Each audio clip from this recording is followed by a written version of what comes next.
I'm back. I'm back. I am so sorry about that. And people don't really get their notifications. That's why it just says part two. Well, as you know, I have a Bombay cat named OJ. Long story how he got that name, who we first thought was she. Okay, all right. We're not doing this right now. You're in timeout. So during the show, you hear him going, rah, rah. He jumps up here. He unplugged the computer last week, and I was like, what is going on? It says I have like no power. He's knocking my phone off right now. That's enough, OJ. Well, so I shut the office door. I can't wait for old DT driver to get home. Hey, Morgan, where you been? And I was like, what's going on? I have no Wi-Fi. So I found out from my phone how to shut down the show, very tech savvy. And I called our internet provider, and they were like, there's no outage in your area. And I'm like, well, and part of our bill is the Wi-Fi is included. I mean, we pay it, but it's part of the bill. So I was getting ready to rip someone's ass for not paying the bill. And they were like, have you checked your connection? So I went in there, and OJ's looking at me, clicking his tail. The fucker unplugged it. So I had to wait for it to reboot and everything. Yeah. Trev goes, I was like, Brooks, come back. I'm not good at this. You're great at this. So that's how my day's going. You know what I'm dealing with. So we were talking about Fred. And by the way, today is Black Cat Day. Yeah.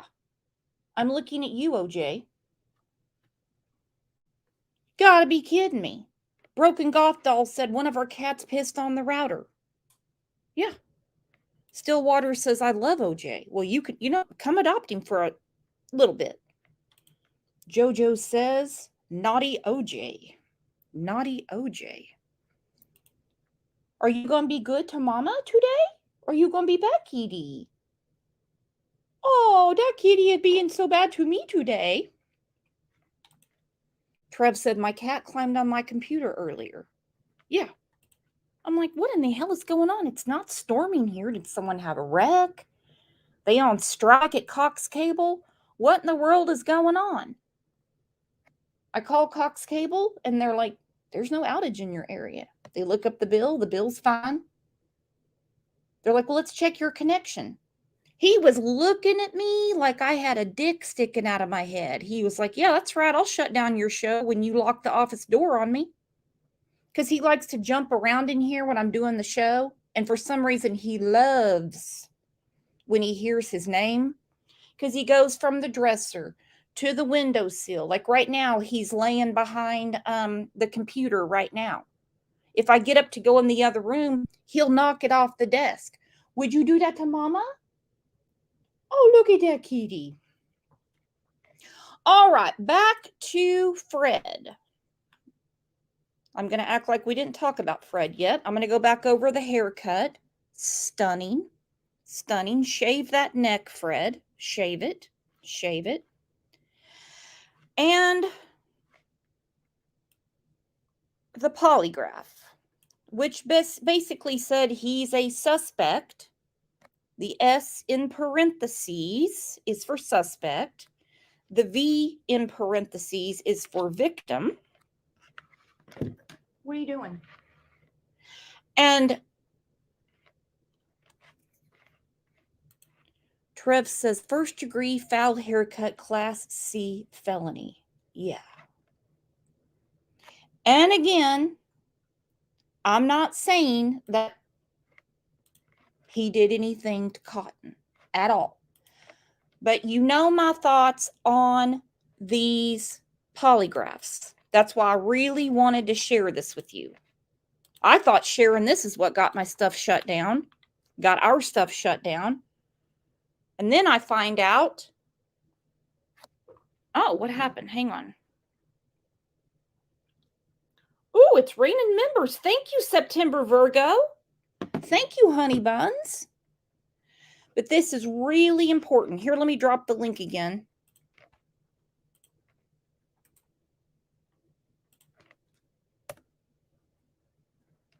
All right, look at this with me. And then we'll talk some more about OJ, because I am fired up with that cat right now.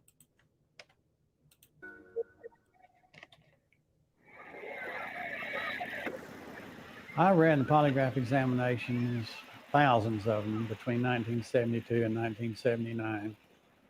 And I never once believed that the polygraph was capable of detecting deception.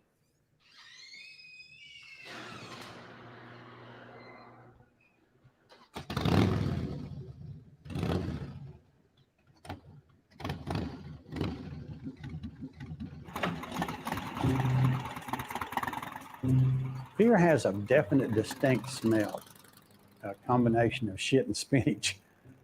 For 7 years, I would smell that fear every day in my office. It was there when I closed up the office every night, and it was there to greet me the next morning when I entered the office. Polygraph is not a test. It's an intense interrogation, and the only part the polygraph plays is to frighten and intimidate a person into making a confession or an admission. This has been said by so many law enforcement professionals over the years, with the exception of the shit and spinach. That's an Oklahoma turd. Not turd, term. When something really stinks, you say, smells like shit and spinach in here. It's an interrogation tactic. It's an interrogation tactic. So I don't know why a few people around the YouTube streets think that they understand polygraphs, and they think that this no opinion polygraph means Fred killed Summer, or Fred's got Summer with him in his jail cell. What the polygraph plays is to frighten and intimidate a person into making a confession or an admission. It doesn't record truth or deception. There is no such thing as a lying reaction. It records nervousness. The reaction that would brand you as a liar only indicates deception about 50% of the time. Anybody can pass any lie detector test by simply duplicating the physiological response to fear on demand at the appropriate time. What the polygraph records is your blood pressure, your pulse rate. It also shows what's called the galvanic skin response. That's where electrodes are placed on the first and third fingers of your right hand, and it records the sweat activity in your hand. Then there are pneumograph tubes placed around your chest and stomach that record your breathing. Any number of innocent stimuli can and do cause the exact same reaction that would brand you as a liar. The more well-developed your sense of conscience, the more likely you are to flunk a polygraph examination, and the more of an old thief and the more hardened your conscience, the better your chances of passing it. Okay, I have a cousin that was in the OSBI. He won't come on the show because, well, you know. Okay, now OJ just stepped on the remote control. It's kind of like, OJ, you need to come play with me. You're not solving crimes around here, Mom. But he has always said it's an interrogation tool, and the more hardened they are, the more they can pass it. This is really important. That would brand you as a liar. The more well-developed your sense of conscience, the more likely you are to flunk a polygraph examination, and the more of an old thief and the more hardened your conscience, the better your chances of passing it. Take a quarter out of your pocket and flip that sucker. If it's heads, they're lying. If it's tails, they're telling the truth. That's exactly the same degree of accuracy that this polygraph instrument has. So think about that. It's 50-50. And this guy has done it for years and years and years and years. I mean, as long as I've been alive. He's been doing polygraphs, reading them, administering them, whether it's for criminals or it's for, he reads them for people getting jobs. Now, I don't know about you guys. Would you take a polygraph to get a job? I had to do it one time. That was at an airline I worked for. One of the questions they asked me is, have you ever stolen anything? Yeah. Yeah. When I was a little girl, I stole a candy bar. But it's very invasive, and some people are like, no, it's very unconstitutional. Accuracy that this polygraph instrument has.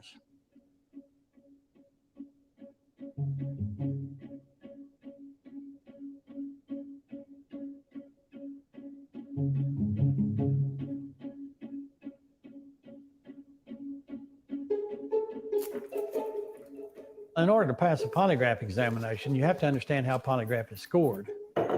There are two different types of questions, relevant and control. Now, the relevant questions are obviously those that pertain to the point at issue. Is your first name Jenna? Yes. Did you tell the complete truth on your job application? Yes. Control questions then are interspersed. Have you ever stolen anything? Have you ever lied to anyone who trusted you? Besides what you've told me, have you ever lied to get out of trouble? No. You have to show no reaction whatsoever on the relevant questions. Is your first name Jenna? That's your first relevant. Nice and calm and even, no major fluctuations at all. And you have to show a reaction on the control questions, because what they do is they compare your reactions. Now, here's your first control question. See how high that GSR went, how erratic the breathing? You can tell that. Take that across the street and you can tell which question bothered you. Yeah. And here's relevant again. Nice and calm, nice and calm, nice and calm. Now, how do you do this? So utterly simple. On all the relevant questions, you think about laying on the beach and watching the waves gently rolling into the shore. Thinking nice, calm, relaxing thoughts. Is there anything in your background that would disqualify you from getting this job? No. On the control questions, you think about falling off of a building and smashing your guts out on the sidewalk below. Besides what you've told me, have you ever stolen anything else? No. Thinking of that frightening scenario induces a stress reaction that causes a reaction on the control questions. No reaction on the relevance, reaction on the controls. Okay, so he's explaining there's different questions. A relevant question that they know they can answer truthfully, like, what's your name? Controlled is what they want to know. That's what they're really looking at. So when you put old Fred in there, is what's your name? Is your name Fred Jr. Hill? Yes. Well, that's going to be an easy one. Did you hurt Cotton? No. Well, I mean, their whole thing said no opinion. Dick Dollar, again, glad you're back.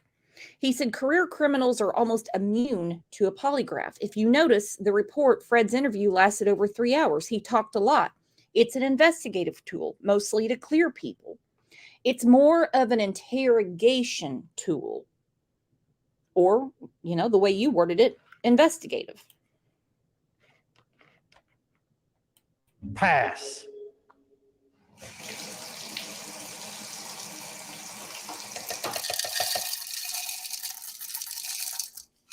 Freshly ground coffee. Can't be beat.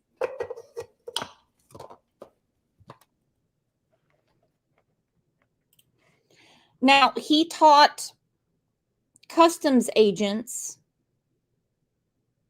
how to trick the polygraph, because when they catch people coming across the border, if they think they're bad people and they make them take a polygraph, and yeah, they can make them, they understand what he's talking about.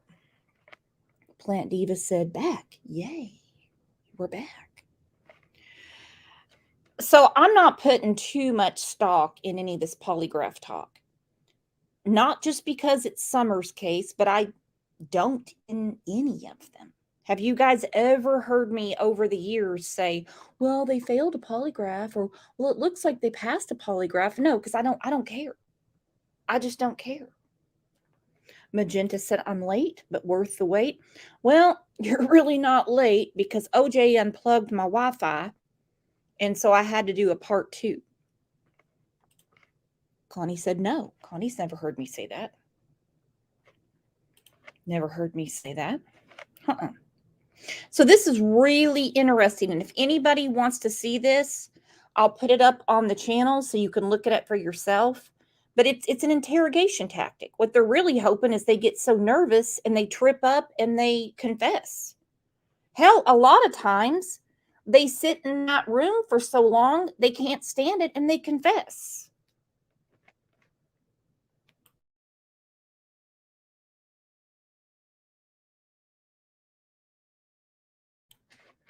Hang on, Trev has a question. He said, quick poll, what's more important? The fact that Candace was the last one there with Summer or the results of Fred's poly in another case?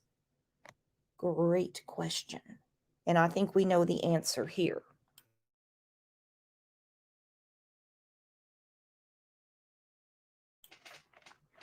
I think we know the answer here for sure. Hang on. P said it could be that they don't say pass or fail, just deception or no opinion, or inconclusive, or they walk into them like we saw with Chris Watts and a few others, and they flat out say, you failed this miserably. Yeah, I'm not really concerned about Fred's poly. If it says no opinion, it is very curious as to how he knows these things about Cotton's death. I'll put it that way. All right. Well, before I shut this down for the second time, OJ, come here. You're going to love this. Come on, OJ. Today is Black Cat Appreciation Day. How many of you have a black cat? We have a Bombay cat.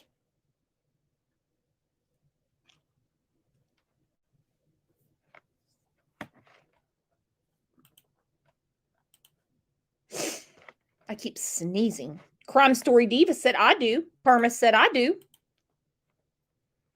Here's a little, OJ loves this song. This is what he's going to get for today, since it's National Black Cat Day. 7 ways you can emotionally hurt your Bombay cat.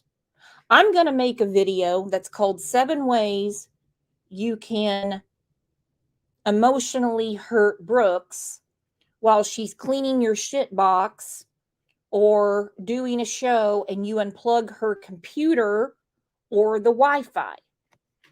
You're very satisfied with yourself, aren't you? He's very satisfied with himself. In this video, we're going to tell you 7 ways that you can emotionally hurt your Bombay cat without even knowing it. As pet owners, it's our responsibility to provide for our cats with love and care. However, there are certain actions we may be taking that can unintentionally harm our pets emotionally. So without further ado, let's get started with the 7 ways that we can hurt our Bombay cat.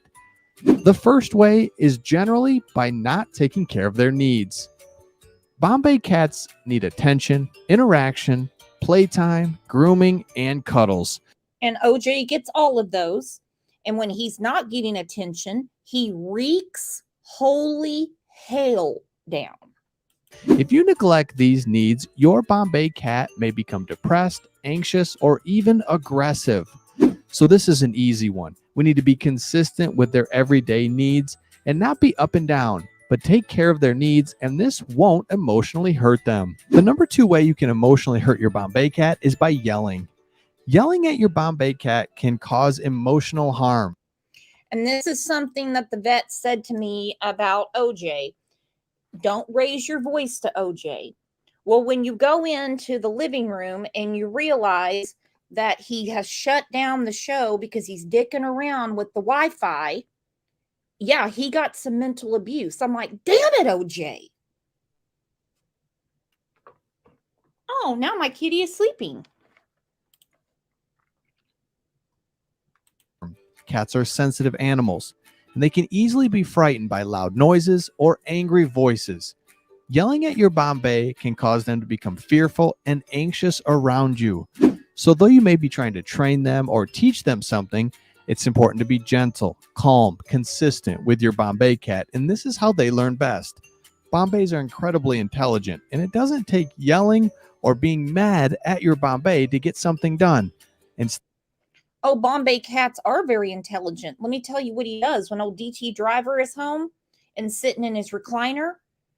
He crawls up on the couch and he starts knocking over the treats so that DT Driver has to pick him up and give OJ treats. Yeah. And I've learned my lesson. You're about running out of tricks around here, OJ. Instead, be consistent and calm, and that should do just fine. The third way we can harm our cat is by hitting or physically punishing them. There's never any reason why you should hit or touch a Bombay cat in a way that would hurt them. What about OJ biting and scratching me? Trust me, I don't punch or kick or hit my cat, but let me tell you what, here comes his paw out of nowhere. You ought to see the scratches I've had on me. Woo! Like I said, I'm going to make a video and OJ's going to watch it. He loves this shit. When I put stuff on about Bombay cats, he looks at me like, are you paying attention to how special I am? You know I'm made of good stuff. Look at me. You're just a regular white person.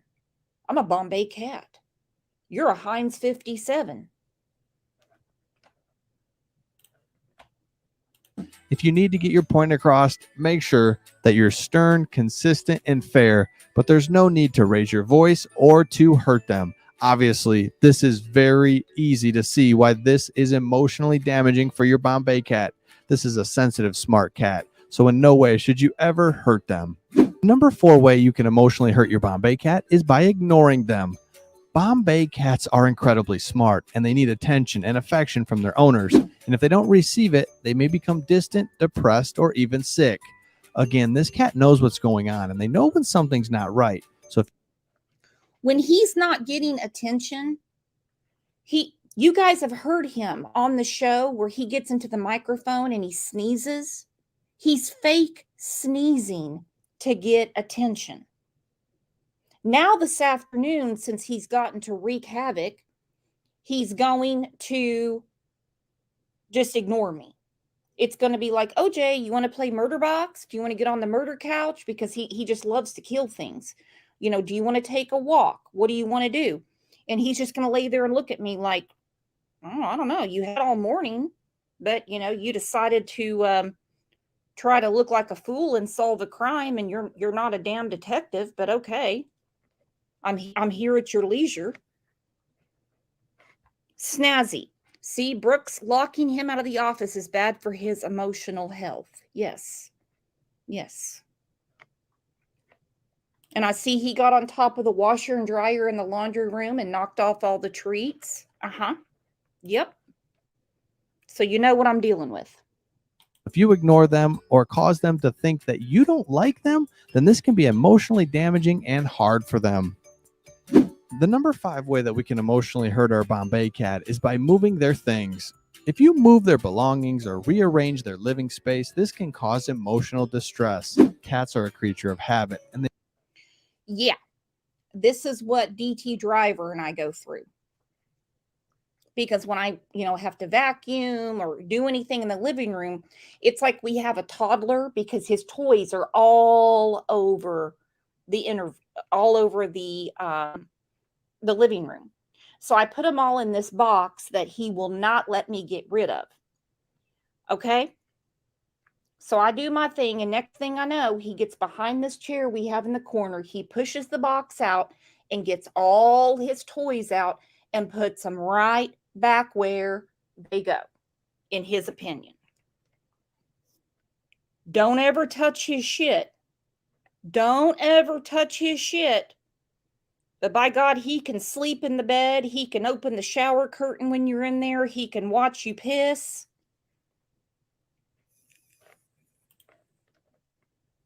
they become stressed when their familiar surroundings are changed without warning. Sometimes there's big changes that we can't help, like moving, but if you're constantly moving around their things, litter box, climbing trees, then this can be very stressful for them. They like their own space. They can be independent creatures at times, so it's okay for them to do their own thing in their own space. But if you're always moving it or changing it, this can be very difficult on them. The number 6 way that Bombay cats can be emotionally hurt is by forcing them to interact with other animals. Sometimes Bombay cats just don't want to do this. And this is very true about OJ, okay? Very true. My son and daughter-in-law, they have an Aussie Doodle. Gorgeous dog. Gorgeous dog. Very meek, very mild. But when they bring King over, I have to lock up OJ because OJ whips up on other animals. Okay? He does. We had a neighbor that came over and he was showing us his German Shepherd. Just got this German Shepherd. He was so proud of it. Well, here comes OJ, fangs out, claws out, and whipped the dog shit out of the dog. Greg was like, oh my God. Greg's like, we're going to get a vet bill. And I'm like, no. We just cannot have any animals around OJ. And some cats, being very sensitive, don't like other cats or dogs. Cats have their own unique personalities and preferences, and they may not enjoy being around certain animals or people. Forcing them to do so can cause them to feel scared, stressed, or even angry. The final way that we can stress out our Bombay cat is by not giving them enough mental stimulation. This can be emotionally harmful. Bombays need to be mentally stimulated to prevent boredom and to keep them happy and healthy. Bombays need to be mentally stimulated or they can become lethargic, depressed, or even destructive. This is an incredibly smart cat, so have fun with them. Play games, be interactive. Your Bombay.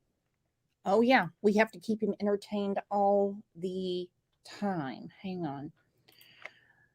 My husband, DT Driver, he said, what did I miss? Well, honey, the last show got shut down. So I called the cable company wanting to know what was going on, how long there'd be an outage. And they said there was no problem. And they were like, let's see if you're connected. OJ unplugged the Wi-Fi.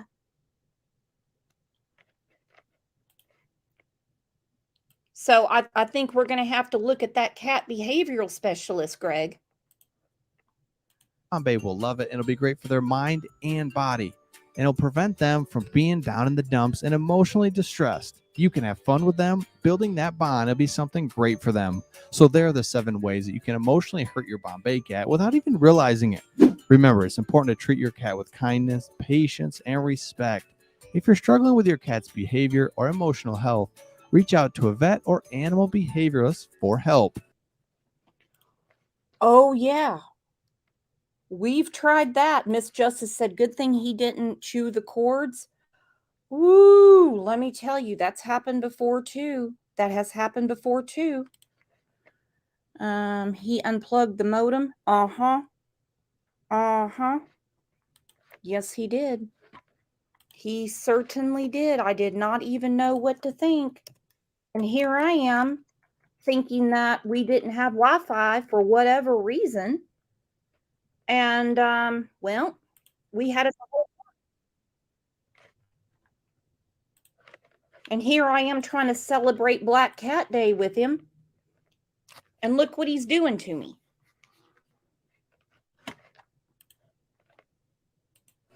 Thanks for tuning in all about the Bombay cat, and we'll see all of you on the next one. Yeah. So that's what I'm dealing with. OJ, come here. Come here. Mama's going to turn on the camera and everyone can see you. Come on. You come to Mama. Come on. What do you mean, no? You've been full of piss and vinegar all morning, and now you don't want to do anything? No, you sit right here with Mama. No, you can be... Oh, now you don't want to do anything. All right, so that's my day. That's my day.